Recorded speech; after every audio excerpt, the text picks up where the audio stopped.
This evening, I'm with a few guys that I've gamed with for a long time. We got Sam, Derek, and Austin. How's everyone doing? What's up, guys? Happy to be here. This particular episode is going to be a good filler, but with good stories. And we do have some questions for you guys. I think we'll open up hopefully some avenues of good conversation. I'm looking forward to as Oh, well. he sent the list. My noggin was jogging immediately. There are a lot of memories flooding in. Especially the second question on this list. So I guess I want to open this up. If you guys, when you were kids, what do you think is the first game you can just remember playing that had some kind of an impact on you? Really, oh man, that one game. First, anything That I can. that you can just like where it's like phone.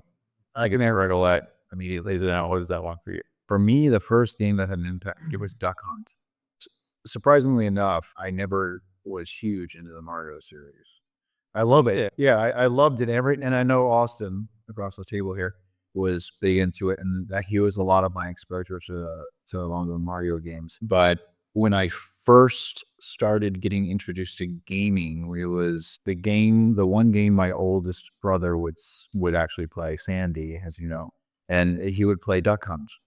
Yeah, I think the playability on Duck Hunt's pretty limited, but I'm glad he enjoyed it. Fine. Well, knowing his brother, but it made sense that he would play that. The replayability, yes. Yeah, you have a house of 4 boys, and you gotta get some guns, and Wow. it's fun. Especially back then, because you have tag or you have to the flag and Duck Oh my god! Do you guys remember? Now, Duck Hunt had those little guns, right? Zipper. They were all. Did you ever have the bazooka one? Yeah, the bazooka gun can. I had to do research on that. The super scope. I had one of those. Yeah. I have physically held one of those. I have no idea what happened to it. I think my stepdad must have gotten it for my brother or something because my stepbrother was older than me. But I completely forgot about that until just this moment. That gigantic, it was like a bazooka-sized controller.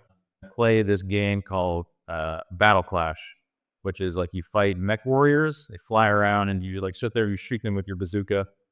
It has like 2 buttons, I think, like just your machine gun and like your rockets, and you just sit there and just like Duck Hunt, but a more advanced version. But I had to look it up, and my flashbacks came because I saw some videos. But so Mario, or I'm sorry, Duck Hunt for you, Derek, was Duck Hunt was the first one that I remember that it like triggered something within me. I said, no, it did though. Oh, yeah. For real. It was the first idea of competition within the virtual space. And I was like, okay, I need to be good at this. You know what I mean? And he never accomplished that. Yeah, I never did. And so Identical twin that would probably push him to be competitive in any potential setting, whether that be video game or real life or anything. Or just a vastly superior gaming friend that just beats them at all. you appreciate this comment, Sam. I think that was absolutely directed at you, Austin, and not myself. Well, what about you, Sam? What is your I mean, I guess it depends how young we're going, but like I remember distinctly, the old Game Boy, not the what didn't have color. It was huge. It was big gray block of a thing with a green screen, and I don't even know the name of the game, but you were on a skateboard and you could fall in holes and die, and that was awesome. That was all I needed. It was my brother's Game Boy, and I had no idea but that was like the first thing that I ever really played. Still don't know the name, but I remember you were the first person with the Game Boy that I knew. yeah, because it wasn't mine. Yeah, I'm trying to think of what that game was. I wanted a Game Boy so badly because you had one. We waited until we had Well, I mean, even the Game Boy Color, once you could get Pokemon, I mean, I'm there, right? And was Pokemon before or after GoldenEye? that was ED596. Oh, like really, year before you, like that, pretty much the same time frame. Yeah, Because when Pokemon Red came out, my life changed entirely. Like it wasn't just like, oh, I love gaming. It was, oh, there's this whole like stats thing and Pokemon, like organizing a team and like Shows, cards, yeah, but but your entire life. it wasn't even just the Pokemon itself. It was like the nature of what a video game could be. There was so much more than just I'm getting a button, killing a foe. There's all sorts of organization around it. That's exciting. cool. All right, we have an intruder. I do. I let him in because he's doing it now. Well, then there you drank. Do I let him in? Well, Oh, Trying to- it's you know what this is? You know what this is? we were going through the bushes in Pokemon, and then all of a sudden, A wild boat. Spot up here. They said it's the one you don't want to catch. It's like I have one great ball, one ultra ball, and then this is like a level 1 Pidgey. Or some 90. Yeah, like it's at the face of defeat. Somehow my repeller like wore off. so audience, if you're still listening, this is Derek talking. My twin brother has just shown up late to the podcast, and he just has decided, you know what, I'm going to partake in this fun conversation. I believe he just came from a long period of dark tournament, so we'll have fun. Yep, he reeks of alcohol. That was awesome, Albany. I'm glad he's drinking a tall glass of water, though. That's really I am. I'm trying to be my best self. Well, I like how you assume that's water. He said his best self, not his best. It's a family program, Derek. Dylan, we were just discussing our not favorite, but like most iconic games that you remember immediately when you think of like your first game that you played as a kid that like pops into your brain. Not like Harris or Wheel or I thought that was like your like all-time favorite, but like boom, that was the first game I remember really playing, liking it. Anything So like as this, when I was youngest or first been years, I made an impact on you that you like, oh my Lord, I like video games. I would say the chicken one. duck shit. The one that's like, do you do chickens? Fable? A fable? so later. Are you later? You know, like it's always with the coin. The coin, like that you would put a coin, something that's Coin? yeah, you had a coin in a well, and a lady would sing a song. She was singing a song. Yeah, that's Story, show me the video. For this is like 2000. All right, we're gonna come back to you, Dylan. I think we might not come back to him actually. Dark Souls is what it was. So there. We'll get to you. Actually, I'm gonna say I really liked Marble Rivals of Spire. Oh, you know, I've heard about there. Well, Asa, what about for you? Okay, so I'll answer it in that the first game that I remember like playing and just knowing it's a video game or whatever would be the Windows 95 PC, the downhill skiing one. Oh, That is a series, sir, and you would always get eaten by that. you just made Echo the Dolphin. But yes, I remember that too. Oh my God, Echo the All Dolphin. this when I was a kid. There was there's the car one where it's interactive one. I mean, these are educational ones, right? But like that one, Yeah, they teach you about seer. yeah, exactly, right. You don't want to be eaten by the bomb snowman. But for me, the one that like you guys were mentioning it before was Pokemon. And I had a friend when I grew up in Wisconsin, and he had Game Boy, the original. So the one that you could adjust the contrast of it depending on the sunlight. That was in color. And I would literally go over there for the weekend and just watch him play that game. And I wanted it so bad. And once the Game Boy Color came out, I finally got my parents to get it. And I remember saving up my allowance, and it was like $21.59 or something like that. Back when that's how much brand new Pokemon games cost. That was basically infinite money. You could have $1,000 now. One day, Lou, Blastoise was my favorite Pokemon. And I just Like Glue. oh dude, big blue. But yeah, man. Imagine not picking the dragon first. Okay. By rules, I pick a turtle over a dragon. Hey man, sometimes hey, water defeats fires. Okay. I learned that from Pokemon. Unless the fire is strong. That is true. I also learned that Lugi's came right out in the CB shells. Science. 'Cause, well, I think for me it was Paperboy on the original Nintendo. You guys ever played that one? No. No? Paperboy. Yeah, you play a paperboy that is on a bicycle and you go around throwing newspapers at people's houses. And you get points depending on if you hit their front door with a newspaper. So you have to throw it and aim as you're riding your bicycle. Small dogs trying to attack you, and like there's manholes that are open, so your bicycle can just fall in and you can die. But this is the first impactful game for you. Impactful, probably not. But when I think of when I was like, 7, I was probably playing Paperboy. It was probably like 1990, 1991, somewhere in that. And 1991, yeah. I played it recently in an arcade. It was at the Ceremon Circle place out there, the gaming arcade that had Paperboy. And I was like, what? Really? Didn't know they had arcade games of that. So like, where's this arcade? It's just no, it's not Ceremon Circle out there. I don't even know what it's called. Do they still exist after the hurricanes? I don't know. It's a good question. I mean, I want to say one thing too with this. Obviously, like we're of the age where a lot of us didn't grow up starting with arcades, but to play off that, I do remember playing arcades, and obviously the Simpsons one, the Sicilian Taxi. What was it? It was also there's Crazy. the girl. They had Crazy Taxi, but it was the Super Trucks one. I can't remember which one it was. Where it was like top down, and you just had like there's like 4 steering wheels, and you had to like you did. I'm racing. I don't remember that. That also went hand in hand. Like I would always want to play like Cruising USA. That was always a big one. Cruising, like is it ready? We go out to a pizza place and they have those, and I'd be like wanting to play the entire time, not even eat. So yeah, just a shout out to the arcade. Hey, man, you could do a whole episode on arcade games. Oh, I could probably. I went to Orlando with a friend one time. We played House of the Dead in their arcade all the way through. We probably spent $50 on quarters going through that. But man, was it not worth it to my parents, but it was to me. I mean, yeah, what a perfect scenario. You're out to try to enjoy something, and then you have something that stimulates you, and you're actually having fun, and it's something that's challenging. That's why video games are some of the best investments you can make. I mean, you spend we talk about this all the time. We guilt each other into playing games with each other online. Now that everything's always online with each other, and we're from one state to another, but it's like, okay, $20 for this game on Steam that we can play it, have fun for the next, Years. week minimum, or for 4 years, and it's like $20 investment. I just spent $35 at the bar before I came here. Yeah, we ended it as $18 For 2 drinks. I was going to say I spent $35 right before I walked in the door here. I was just at a bar at a dart tournament, but I would say, like, you guys are all talking about arcade games or console games for your first impactful game. The first PC impactful game for me probably was Flight Simulator.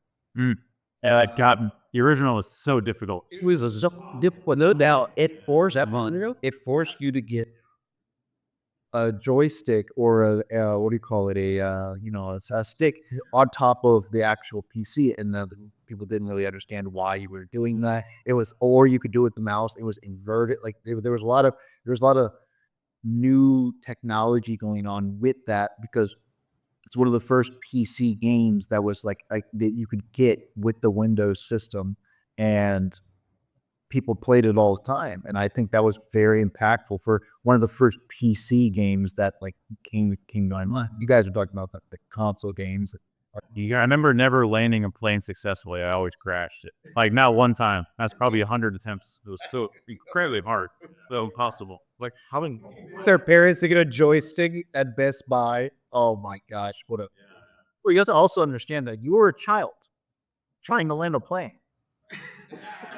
I did everything back then. Oh, like, let's make the simulation, but still, let's realize the scenario. You were a child. Easy. Yeah, let me easy. So you get VTOL VR, okay? It has like all sorts of planes you can try to fly in VR. I will tell you that though I was once a child and am now an adult, I am still equally incapable of flying an eight. Okay? I hop in that VTOL VR and I'm like, all right, let's do lifting up, and I'm upside down. Now exploded. Someone might have hit it. Simulations are a different area of gaming. You know what I mean? Talk to us about simulation. No, I mean special games I would like to talk to all of you about. Probably with you, Austin. Simulators. Sam, probably like 7 Days to Die, as I'm thinking for sure. 7 Days or MMOs. I'm definitely the big MMO guy of this group. If you ever had the MMO discussion, that's me. And then probably Dylan, Open World Survival, probably Raft for sure. One of those games. And then Derek, probably something with like Satisfactory. I know you didn't play that much, but Rust or Satisfactory or yeah, well, Rust would probably be all of us. We all play Rust, but something with more engineering type stuff, just to. I used to see Eric over here where you're talking about, with water pressure and. I don't know if I had the most hours over Dylan, but I have the most hours. I might have the most hours in Counter-Strike. Yeah. Okay. Really ask now. You might still have you. We're 2000. You guys are talking in hours. That's adorable. Look at World of Warcraft. We look at the same time that in very well dressed. Is there a time tracker for World of Warcraft? Years on the character, not to brag or anything, but my paladin has seen more life than your entire Counter-Strike career. mean, you've played more mainstream games than I have, but I would also say manager. Like, I absolutely love. You guys are room worlders, right? Both. Yeah. Okay, you guys understand. These guys, they're plebeians. They don't answer my other question on here, but so second question is has a certain game ever made you cry for anybody? Just like whether it's happy or sad or just anger. I had to Think about this. Okay, have any of you played Mass Effect? Oh yeah, definitely. Okay, you know who I'm talking about. So I mean, no, I don't. But go ahead. I'm assuming it's Mass Effect 2. Our scientist Solarian friend. Abu, yeah. Or it had to be me. No one else could do it, or somebody else might get it wrong. Morden Solus. He's a member of a race of aliens.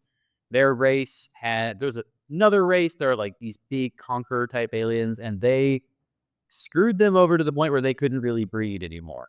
And this scientist had some type, at least if I remembering the story correctly, he had some type of moral problem with that. And their race, the race that had inflicted this on the other, they didn't live very long, but this guy was like a genius scientist into musicals and all this other stuff. Really, really fantastic character. You get to a point where you're going to shut down that thing that impacts the other group from breeding. And you want to be the one to like hit the last button, and he stops you. He says he has to be the one to go do it, but he knows he's going to die when he does it. And he says, it has to be me. It has to be me. Someone else might get it wrong. And you watch as he is finishing the thing, calmly humming, singing to himself, as he rights the wrong of his entire people and dies. And he's dead in the game. You cannot get him back. He is gone. And oh my, he was such a great character. And Mass Effect, man, fantastic. Yeah, that was the game. If you want to describe 10 seconds of what it was to people that are listening, have an idea what that was. Yeah, Mass Effect is a Sierra 3. Well, there's 4, but we don't talk about that one. But Jeez, drama, you're fine. sci-fi RPG series from BioWare, right? And they're fantastic RPGs with an incredible cast of characters, and you were fighting a like galaxy-threatening force. But you also had a lot of human and like direct level thing, and all your consequences mapped throughout the 3 games. And your companions could like, if you failed the last mission, all your companions could die. Straight up full death. If you made because you had to pick people to like man different parts of the ship or like have different parts of the mission. And if you picked the wrong people and didn't do enough of their side missions before you got to the end, literally, your whole crew straight up gets murked. Some out air holes, some just getting impaled. They're just done. It was almost like, a very early Baldur's Gates type of decision making because, you could have your teammates die permanently. And that's why it was so good. It was one of the last games that felt like you had consequences. So you're comparing to the new version of Baldur's Gate PG3? PG3? No, PG. Yeah, That's sorry. so, The new PG. yeah, because the old Baldur's Gates, I never played the old ones. Yeah, you played 2. You played it with us. You played 2. It was a totally different play style. Play 3 was play style similar. Was that Dark Alliance or that? Definitely Dark Alliance was different. Okay. Baldur's Gate had. I remember that. So you played a Dark. You played Dark Alliance with us. Okay. All right, let's move on. We don't have much time. All right. So anybody else have a very emotional? Yeah. Go ahead, Dylan. So growing up, we, especially, me and Derek, Sam, and Austin, we played Halo a lot. Oh yeah. And then, so we were really in tune with that entire series as a friend group, and everyone played it on the console, and we all had that. And then we got to a certain point within Halo where we all got emotionally connected to all of these characters, right? Like, Sparkle 7, John, and then we had Cortana. But it got to a point where they exactly right. Avery Johnson, baby. They ended up in one of the newer Halos. They ended up making Cortana starting to, she's an AI. She's starting to, become insane. It's called rampancy. Rampancy, and then she eventually dies. And then in the series, or killed off in one of the missions, right? And that You keep, for the audience, he keeps quote unquoting, she's dead. Yeah. I want you to understand, Cortana is straight gone. So we think she is. No, she is. I promise. He's gone. All right. Well, regardless, when it happened, they made it very clear in Infinite. She is gone. When it happened, that was like because she became she as an AI, as a person who's been connected to, Spark 117, connected the entire time with him and emotionally connected with all the decisions. And you can feel the inflection in the voice of how like she didn't want to die. She didn't want to be out of this location. And then she ended up sacrificing herself for a good cause. And for him, for John, this was his companion throughout several video games. Throughout a decade of Halo, more than a decade. And then she's gone. That is his partner in crime for over a decade. And then she is gone. You didn't play the Infinite campaign, right? I did. You did? Okay. So it's basically that when that happened and it was whole emotional cinematic, like, theater event of her passing away, I was bawling. I was like, oh my God, this is the companion pair that I grew up with. And then she passed away. And that, I would say, for me, that is the one. Yeah. And for people who think it might be weird or whatever to like be emotional by these scenarios, it's not. You have these artistic expressions that we enjoy, whole video games, but we are a part of that. Or we are in the game. We're experiencing it. We are the character for a brief moment. I am Master Chief. I am Master Chief. We're role playing these characters for a brief stint in time, and we are thrust into this universe that they've developed. And when you get emotionally tied to it, especially when you play a game like Halo, where they perfected the ability to make games harder, like play a campaign and make it harder and harder and harder. That's when they got really popular with making difficulty levels, like upwards to like legendary, like hard and legendary. It makes it really, really difficult. Makes you feel like all characters. Yeah, it makes it feel like you are that person struggling through that battle. And then you pass on to the next phase of the story, and then you all of a sudden get slapped in the face with the fact that the person that has been helping you through this journey dies, and then emotion takes you, and so it's enthralling. It was kind of like that for me, except it was like when Cortana died, it was like, damn, that was my first girlfriend. Damn. Hell, I mean, look at Master Chief. It wasn't like he was really meeting that many ladies, okay? Cortana was kind of his one point of contact with the fair sex, and she's gone, and now he's just like, Did he ever take his armor out? Ever? Shower or anything? Well, according to the TV show. okay, listen, we're not getting into that because I'll break the taper. We're not talking about a TV show here.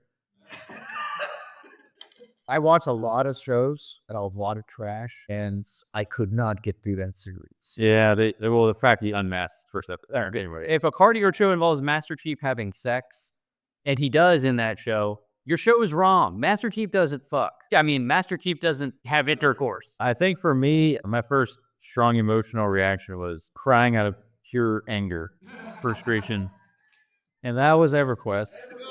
Of course, there was. I thought of answering with this. I'll be honest. I thought of the crying. Many times crying out, but the first time was when I turned level 30, and EverQuest back then, like it was 1 to 60 for your leveling. 30 was the big landmark for your more advanced spells. Like it took so long to get there. Even starting from 1 to 30, it was hard. 30 to 60 is like, another year, 2 years. But I got to level 30, also like hiked up, got all my advanced spells unlocked.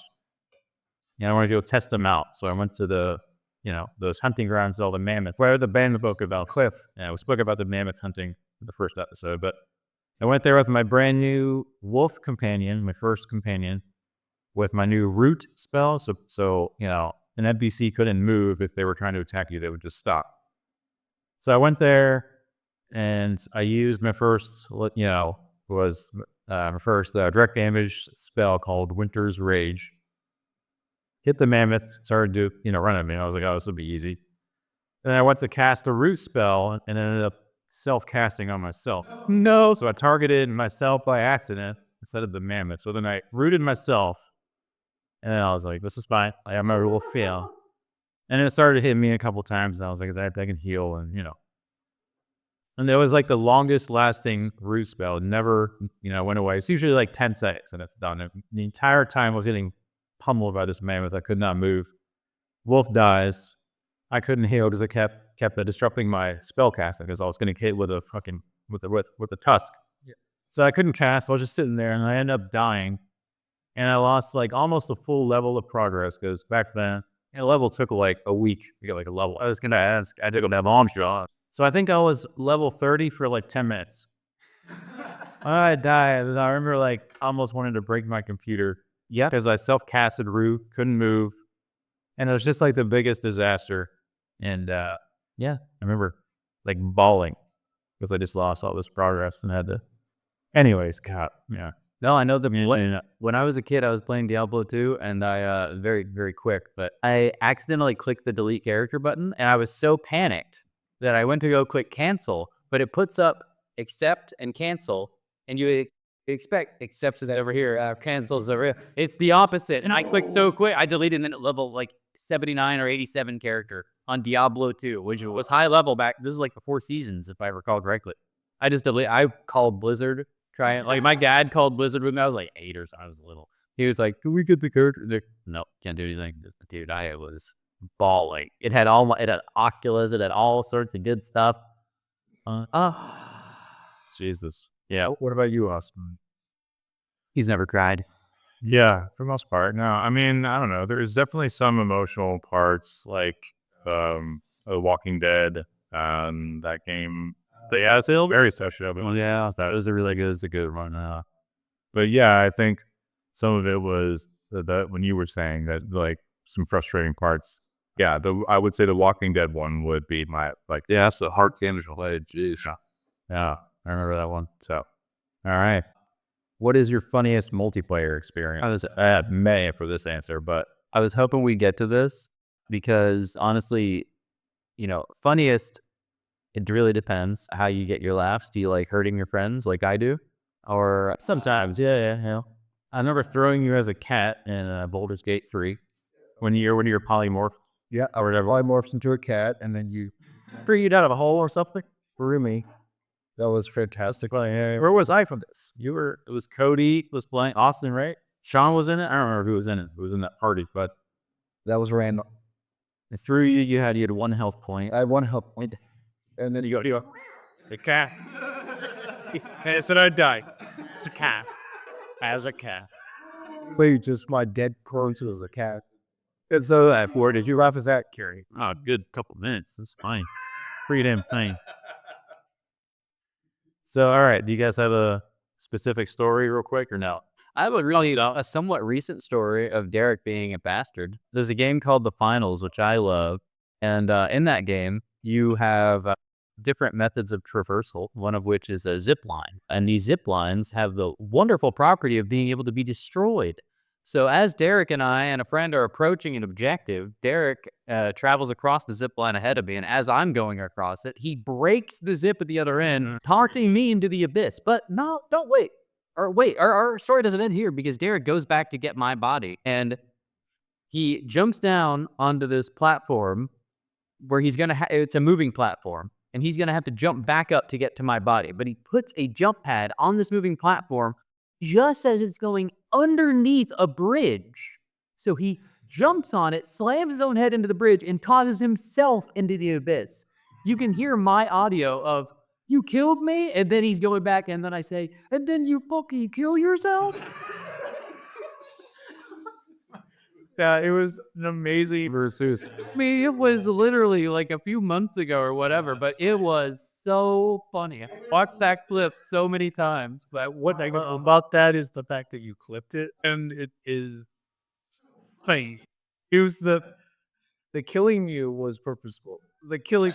He was like, "Hold on, don't worry, I'll go redeem myself." And he just slams his head into a bridge and falls into a pit. Like, I do. So for me, Rust, there's so many funny. There are a certain number you're talk. The funny instances in Rust because it's an open world. It's an open world game sandbox. You build your own. You build your own bases. You collect your own loot and resources. And there's also PvP where you could shoot and then you can, you have to eat, you have to drink, just survive. It's a very good game overall. And I remember to this day, Carrie, our host here, was one of the best people at combat in that game. It didn't matter. He could have a bow and arrow. The other person could have an AK or like an automatic. Carrie would still go over a ledge, shoot them a couple times, and kill them. Dead. I just remember over the mic always hearing 1 down, 2 down, 3 down. I was just like, God, he is so freaking way to say it. Carrie's And then was so to bring a knife to a gunfight. exactly, he was so good at it, but he hated gathering resources. But we all have our strength. Are we talking about the same game? Yes, we are. You don't remember this, but you were one of the best at PvP at Little Game, Original Rust. Yeah, you took. Yeah. So back then, you had a glimmer of talent. Even if we had a group of 5 of us together, sometimes we would lose a fight against one person. Even though there was 5 of us with weapons and all of that. But I do remember one instance specifically where we all had weapons, including Derek, and there was 5 of us against one person in front of a cave. Carrie almost destroys him, and then, it says, Dylan, you got him, easy shot, whatever. He turns around, hits me, downs me instantly. Aggressive people, which is me and Carrie in this instance. We both get down. We have Austin, we have Derek, I believe we have maybe Sean or Cody or something in the game. He gets to the fight. Derek gets to the fight. He's one person, by the way. We're all shooting at him, and then Derek just goes, "Fuck this," and then he just bails. Middle of the fire. He means in the middle of a firefight. We have the numbers advantage. Derek just gets there and then runs. Bolton. I have never, in my entire existence of any type of game we played, had someone get power and literally just run. Ryder to the builder. He has the better gun. He just runs and leaves all 4 of us to die. They say this loot. And Mayor's so mad, but we were all laughing because he just, for lack of a better term, bitched out of the entire scenario and just bolted. Well, you might have made the right choice if the rest of you slowly got taken out. You have to understand, in this game of Rust, if you die, your body drops and you lose everything that you're holding. I was not good at combat. I was good at building. So when they all started dropping to one person, I realized this person's probably going to best me. So I decided it's better I leave. And then you're kind of revive cover and you're like, fuck his, and you just turn around and bolt it. Oh, I was so angry, but everyone was like, I saved a lot of materials. He's like, I had 4 stacks of stone. Yeah. Honestly. I was laughing because I was in rage. I was laughing so hard. Earlier it was holidays. I wish I recorded a lot of my games because there was some that were you guys would like die laughing. But one of them for me was playing Hell Let Loose, which is a World War II simulator, which you guys probably heard of. I related. It's miserable. Yeah, it's very realistic. But I was in a tank crew. We were in a Sherman, like for the Allied team, and it's always a 3-man crew. You have the driver, the gunner, and the spotter. And these 2 guys I was with, it wasn't you guys, it was this like very frail sounding Canadian guy who was the spotter. He's like, hello, like a really like goofy Canadian voice, like the thick accent. And then the driver, I can't really remember him, but we were in like the middle of this really intense skirmish, like bullets flying and rockets and RPGs and artillery's going off, and he's spotting and trying to make out calls. He's like, enemy 2 o'clock, trying to ping and whatever. And I just remember his voice because it was so goofy and, nerdy, and the Canadian accent was, I just kept chuckling. But I remember we were in the thick of it, and all of a sudden he spins around, look behind us, and he goes, uh-oh, we're about to get cream pied. And then this like RPG immediately shoots us in the ass, and we just blow off. It says, you are dead. Gold. Comic gold. Really is. I mean, yeah, you look at clips nowadays that like, go viral, and it's like, man, I've had moments as funny or funnier than that. But how do you, crack clip them? Can't share it. Wish I videotaped it. Yeah. In Austin, myself and Dylan, we lived for a brief stint together up in college days in Gainesville area, and we had some stories with those Mario Party, and what was the one with the motorcycles? The Trials Fusion. Yeah, no. The Pro series was so good. Games ridiculous. yeah, Mario Party Trials. Another one we played was Super Smash, and we were like really big into those games, just like highly competitive. But the funny stories we have with that, I do remember Austin being so good at Mario. In Super Spur, was it Mario or Luigi? I mean, you're good with both. It was just the Mario, was it? But so good at Luigi that I almost considered quitting the game. Oh, he used to embarrass us. Yeah, it was like at fun. You just like slap you down, and then We're like, remember? It's like, why am I even playing again? lip a single it's a play, and then he would go, woo-hoo, and then don't keep it down, and then it's like, okay. If you get a certain level of proficiency in Super Smash Brothers, it goes from a casual game to I am destroying children. Like a ranked. Yeah, I agree. That's fun. Yeah, they got so intense that I stopped playing. So what guys do you think was the biggest early access success? I think I have a very obvious answer. Maybe I'll steal your answer, but the obvious is Star Citizen. I hate that game. I will never play that game. Oh, but it has, it's nothing I'm supposed to. It's nothing over a year and a half, right? Star Citizen it has received more money than any other Kickstarter project in history, and it is still not out, and it has made hundreds and hundreds and hundreds of millions of dollars. Star Citizen is without a doubt one of the most successful, but when we're talking about actual sort of play, Our group or for in the world? For your personal opinion, what do you think like the biggest early access success is so Well, far? I would say if we're talking financially, it's got to be that. But if we're talking like for cultural style and Star, Is it the Microsoft game? no, It sounds like what? What's that game called? Star something, right? Starfield. It was that is a must. Owned by Microsoft. But if we're talking about like fun early access, like good, I mean, you got 7 Days to Die, you got Rust, you got RimWorld, Yeah. G8, Fortnite even. Actually, none of us were really big Fortnite guys, but that was huge. I was going to say Rust, because if you look at the initial gameplay, which was, I remember watching you guys play, and I was like, why are you playing this garbage? If you look at the original content of Rust versus what they have now, there's absolutely no never is. Well, because the reason they did that was because it was too close to DayZ. Because not DayZ, but it was showing it or 3 zombie games.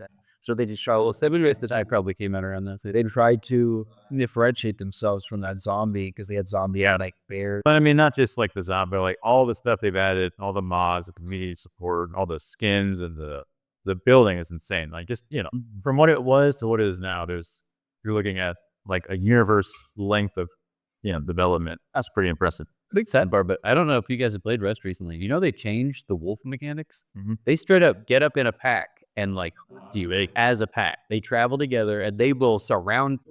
Like if you run into a pack of wolves, it is way more dangerous than a bear. They will destroy you. What I love about Rust to this day, this is Derek talking, by the way. It is my favorite. This is the idea, and it's my favorite build. It is by far has the best kind of scenario build where you are able to accrue resources, build a castle of your own, a homestead, and then battle other people PvP wise. I think it's has one of the best formulas. Is it being put together properly? Well, I mean, they have an old system with Rust.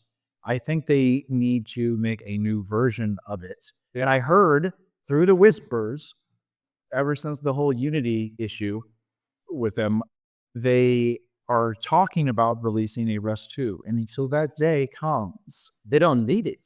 Yeah, the first one, it's like, what do they need to, though? They need to build a new baseline code. yeah, I get it. It's Yeah. it's too old. But they easily now with an early access game with the amount of time that they've had in it, they have a whole community who has built custom maps, custom games within the game. They have a whole society that's been built that is literally telling them the direction that the game should go. They just need to take that feedback from the community and build a second version of the game with a full release of a regular game. And it will be, to me, it will probably be the best game ever created. Counterpoint, they need to, if they make a second game that still doesn't emphasize what you're talking about, which is like the modding side of the community. Because realistically, and I've only been reading about this somewhat recently, but we almost always played on the, if not official servers, we played on official server rules, modded server, any kind of, but from everything I've read, not only is the cheating way less bad on the community moderated servers because they have straight up admins playing, they're just banning people. Yeah. All the other stuff is better too. Like the resource generation, like they tweak the rates to just make it more fun. It's not making it more easy. It's about making it more fun. And I actually, You're right, because our host here, Carrie, used to be an admin of a server of Rust. I abuse the shit of that. I was like, dropping bombs on you. Why don't we talk to Austin here? He's the one that still plays every now and then and actually has probably the best idea of the community with Rust. Like, where can you think it might go? That sucks. No, I mean, I don't know. I think it's fine as it is. I think right now, I mean, it needs some tweaks, but I mean, as far as a survival PvP, like, I mean, allowing human beings to be morally gray with each other is part of the massive appeal of that game, where you can kind of, you have Zergs, and then you also have people that infiltrate Zergs, and you have, solos, duos, triples, and just how you manage a lot of the meta of the game is like a big important thing now. So I don't know. I think, for it's a maddeningly fun, frustrating game. Like it's very unique, but it still has that problem of being very suited to like high school, college, like people that have the ability to play long hours of that game. People on either Cove or on those type of world that play or open slave for long hours that attempt to attack you while you're asleep when they're on. Yeah, there's a lot of offlining straight up, make offline raid. Yeah, that was not about. I downloaded a playlist from Rust. You guys remember like the last base we all had together? I added like some of I had a farm and you had we're on the river, or is this the one that was next to the sea? we were cool next to this. We had the garage. Hill above. I installed like a disco. It was there. All the extra content they come up with were like disco pens, swimming pools with water guns, boom boxes, RVs you could drive around. Like the amount of content. So I actually, the music to me in this playlist is so good. Oh yeah, This is one of the songs. Just like a random Rust EDM, whatever you would call it. Internet radio, which is the crazy part. Like they just a whole lot of internet radio. Like and they do. But you're right. I mean, some of this is like unique, made for Rust specifically. Yeah, it's just like blew my mind. Anyways, I actually saved some of the songs. It's cool. the feeling like when you're playing Rust and especially if you're new to the game and it is nighttime and you can't see anything, you see a torch in the distance and that music that comes on in Rust at night, that is a unique experience that I wish I kept feeling that after playing the game for longer. But eventually, you just don't really keep That feeling is anxiety. Yeah, like anxiety, but it's still like I to see your random. But it's like, am I the prey or am I the predator? Is the beginning. You're like, am I still to me or am I about to shine my tab people? instantly fight or flight mode. Yeah, or you freeze. One of the three. Or you run, yeah, Derek. We all know what Derek does. I mean, I kept all my stuff on my body. Yeah. Oh, the mission of life. All right. So we're almost out of time here, but all right. So what game, if any, do you guys thought you wouldn't like, but you ended up loving it, that you ended up playing, and you're like, wow, this game is amazing? Anything in particular you guys can think of? Man, we got to narrow it down. For me, it was RimWorld, because I never played games That was there for me. that look like that. It's kind of like the indie, like top down, like cartoony. And I never, yeah. It looks absolutely horrendous. And I was like, I'm not going to enjoy this. But I looked at the reviews, overwhelmingly positive on Steam. And I was like, well, it can't be that bad. And it was like $10 on sale. And I played like 100 hours in like 2 weeks. Yeah, RimWorld is unreasonably good for what it is. The amount of freedom that you can do, and like the fact that if that game had really, really good graphics and like a huge dev team, maybe that would kill some of the charm. I don't know. I would like better graphics, but I know it's it. We guys don't need it, but no, you don't, Dave. it is so good. Yeah. Sorry, go ahead, Austin. I was at Terraria, it's kind of like same vein, same down, something like that, where I just kind of dismissed it because it was more like 8-bit, that kind of thing. Yeah, exactly. I would say probably turn-based. It was definitely something I would say fit because I just played RTS growing up. So just real-time strategy where you're constantly having to manipulate troops, whatever, villages, all that real-time. And I thought turn-based would not be fun and enjoyable. And then I played Civ and I was completely wrong. That was an amazing game. It's an amazing series. I play it all the time. And like, I'm not deterred by it. I still don't play a ton of RPG, like turn-based RPGs, but I have such an amazing soft spot in my heart for Civ. So Is there a specific Civ that you like? what are we at? 6? I like 4 and 5. I think I started playing 5 and then got into 4, then 6 came out. Yeah. That reminds me of the plays when I played too. I talked to you about Age of Empires as well. We were obviously, I know you played the hell out of that game. So Like these things. I mean, like, Were you on Age of Empires 2 like yesterday? yeah. Which I play with a friend who is from Hawaii, but he's in Germany. It's a whole thing. But I, Well, then incredible you can play a video game with someone like 2,000 miles away. Yep. Yeah, just very easy. Yeah. Anyways, is that for you guys? Anything? For me, grew up with obviously an identical twin, and so most games in our household be able to play it because you can't have one kid playing it and then one kid not playing it. So I've always played multiplayer games my entire life, and I would say one of the first. There's 2 games that changed that for me. Was Skyrim, Elder Scrolls game, but also surprisingly, the most surprising to me was because I got it off of like an 80% Steam sale. Far Cry. Which one? Far Cry 3, 4. And we played 3 together a lot, right? Yeah. And that's actually very fun. Yeah, and I played 3 and 4 and I think 5. But surprising to me, that was like I didn't stop playing it. I had a multiplayer personality. Yeah, you never played. I never play single players. I need never a person to play those. But obviously, Elder Scroll games, they are fantastic. I played those, and then sometimes you can. And now you can play in multiplayer. But for me, very surprising. It was on a whim. I bought it because it was 80% off of a Steam sale. Far Cry 3. God, Which year was that one? I played everything through that. I tried to min-max that in the sense of like try to do all the quests, try to do everything perfectly, and that it was really pretty, the game. Yeah. It was open world. It was kind of like, it's like one of those games, if you don't know Far Cry, it's kind of like Assassin's Creed, where it's open world. You have certain locations and points of interest you need to go that reveal more of the map. And then you also have to do like, most of the entire thing is doing side quests in certain territories. And there's an overarching theme or quest that you get through the entire process. And you end up revealing the entire map at the end. Were those old ones open world? They were. I knew the newer ones. I haven't played any of the new ones really. I think I stopped with pretty much 3. I played the one with the religious cult. Which one was that? 4. There's some. Which one? Wait, I mean, related. Wait, so That was a good one. there was the one that got like the tropical one. That was 3. There was 3 tropical. The 4 one was the in the Americas, I think, like with the religious cult. I thought that was Spawn. Could have, you know, I don't know. I don't know. They were all good. Seriously, I played them. I never played single player games, and that opened up that genre to me as an opportunity, and I felt that was very surprising.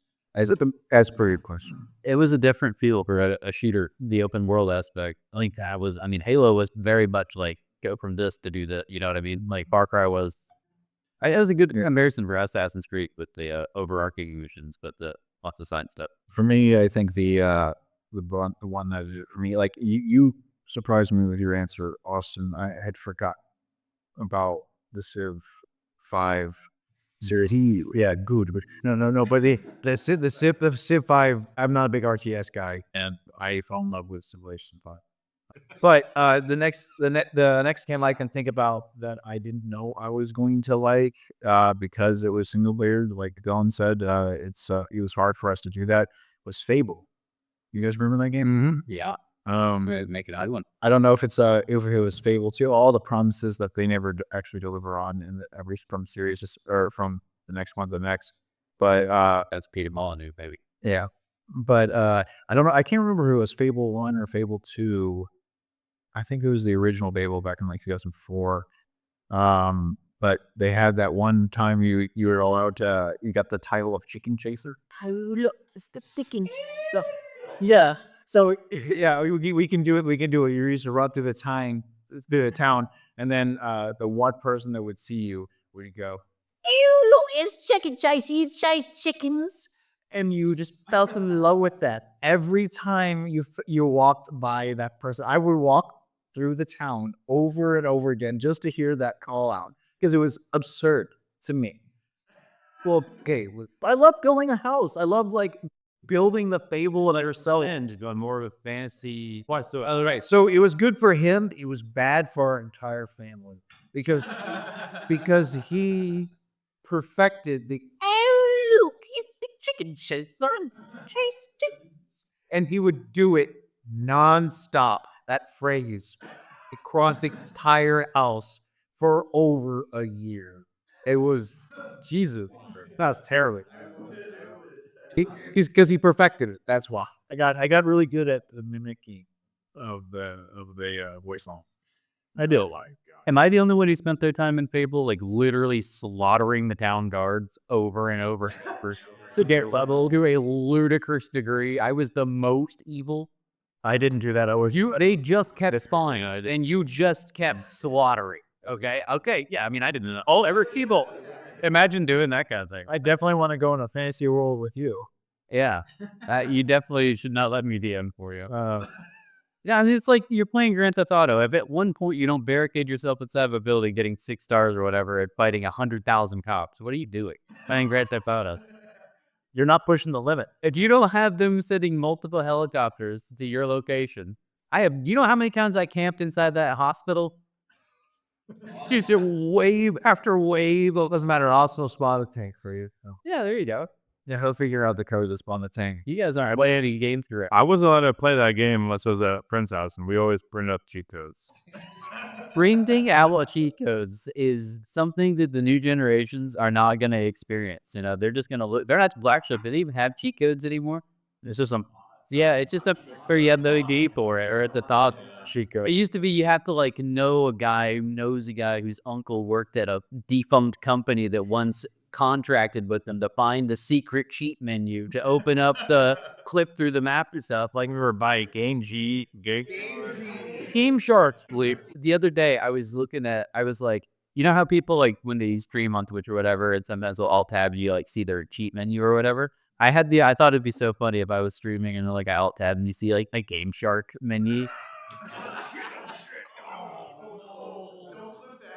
Good, Mike. I mean, I don't know. Maybe it's the Game Boy stuff, but I could never get those things to work. Do you remember the books of Blockbuster? People opening the things for the books at the Blockbuster and then looking through them, trying to memorize, because we didn't have phones back then to take pictures. People were trying to memorize the codes as they're in Blockbuster, just sitting there near the render, just like opening up the Game Genie and just like, oh, okay, triangle, X. Ah. You remember the frustration of renting a game from Blockbuster, and you're like, man, I sure hope the manual it's not here. The manual is ever. And then the one time I rented a game that had the manual, and I returned the game, and I get home and I see the manual, I felt like the biggest criminal. I hadn't returned the manual. I was the worst. I was the people I hate. Well, those are like console manuals. You're playing PC up until like maybe 2004. You can get official guides, and I still have my SimCity 3000 one. I mean, I swear to God, it was a book, and I mean, it was a book this big. How lived it? I mean, it was about 300 pages. What was the strategy guide company that made strategy guides for every game? And Roller Coaster Tycoon, it was 200 pages. I mean, it was just insane. They were just printing them. They must be totally out of business, right? Like, remember GameFAQs? I mean, the GameFAQs was my hero, but now that like, are they gonna think? If I beat Elden Ring when it came out a couple years ago, and yeah, I mean, look, if you try to play Elden Ring and you're not using online resources, more power to you. But that game tells you, it somehow extracts information from your brain. You get more confused as you play. It is literally, there are no map markers. The NPCs don't give you quests. There's no quest journal. They're like, I once dreamed of a wintry cliff 3,000 miles away to the east during the night. and it's like, okay. And now you have to go to a cliff somewhere at night at the exact right time, somehow with like, it's like a suicide. It's insane. But if you follow it, yeah, it's crazy. But I would have been calling people to get help. Let's go on. Yeah, That reminds me of one of the first Elder Scrolls games. Elder Scrolls 3, but then you have Oblivion, which came out, and there was Elder Scrolls 2, which is Daggerfall, and then Elder Scrolls 3, which is Oblivion, right? Morrowind, and then Elder Scrolls 4, which is Oblivion. And then this was the last game, which was three-dimensional, and you're going through an entire open world system where you actually had to pay attention to the quest markers not markers, but quests, and then and a dialogue. Yeah. And it showed you, and then you had to read it, understand it, and figure, and then remember where things are. Oh, this person's actually located in this tab. This person's actually located in this, and then you had to go to these locations to figure it out. And wasted your time by going the wrong direction. You wasted your time. There was no compass at the top of your screen with a quest little exclamation mark telling exactly where to go. So it wasn't. It's not quite Assassin's Creed where it's literally holding your hand to the point where it's dragging you to the. Exactly. So it's like, this was one of the last games, and this is one of the reasons why I have such a high respect for Elder Scrolls games, was because it was fantasy based, it was three-dimensional open world, and it made you think. It made it like you got part of it if you didn't pay attention. Yeah, if you didn't read the content and like your diaries and stuff, you didn't know what you were doing. Exactly. And I remember asking friends, I remember asking you, I remember asking other people, what we should do in this location. I can't get past this location. And at that point, the internet was still young enough where you're like, okay, I'm not going to find the answers. No. In a split second. Well, no, there's like IGN text-based guides that are like 45 pages. They're all like in the like DOS text-based format. Yeah, I remember at sites, and I would print those out, like a full printout guide of how to go through Pokemon Blue. And it's like 1,012 pages or something like that. And it's like this guy going, line for line, like you grab Charmander, and then you go to Viridian City, and you're like literally to the T. Literally, is it ASCII, ASCII, or whatever ASCII art of like going through the ice cave and knowing which paths to because in the Pokemon games, you had to like go on this like ice that would slide you over to a rock, but you would go all that direction when you hit the ice. And so if you're like a little kid trying to figure out the puzzle, maybe I was a stupid little kid, but yeah, I was. But dude, though, the guides were crazy.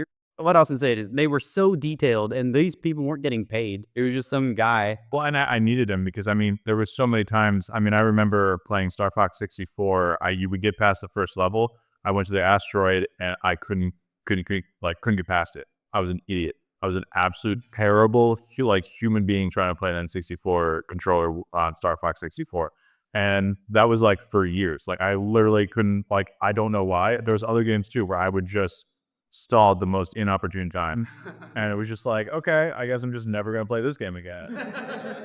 Years later, finally pick it up and I'm playing, and I'm like, oh, I distinctly remember just rolling for no reason and just getting shot by Andros immediately and dying. I'm like, I feel like an absolute terrible idiot playing this game again. But yeah, I sort of feel bad sometimes for kids now, because there's games that are just so much more complicated than just execute a normal role, you being moron, kind of that. But then also there's so much hand holding too, where just man, I'm different. You have hand holding, and then you have the more complex games that there are nowadays. I almost wish that they would come out with more, kind of like the game we're playing now, this new game, Medieval Dynasty. It's less hand holding. It's more complex, but they're not there's not this thing telling you this is exactly the thing you need to go to, or this is the direction you need to go and do this. that you can do a lot more if you could create like a new version, Half-Life 2. right, of Morrowind. Half-Life 2. Or like Half-Life 2, like you could play these games where it's like you need to pay attention to what's happening around you. You need to read your diary. You go into that village and you meet the traders that are in the town.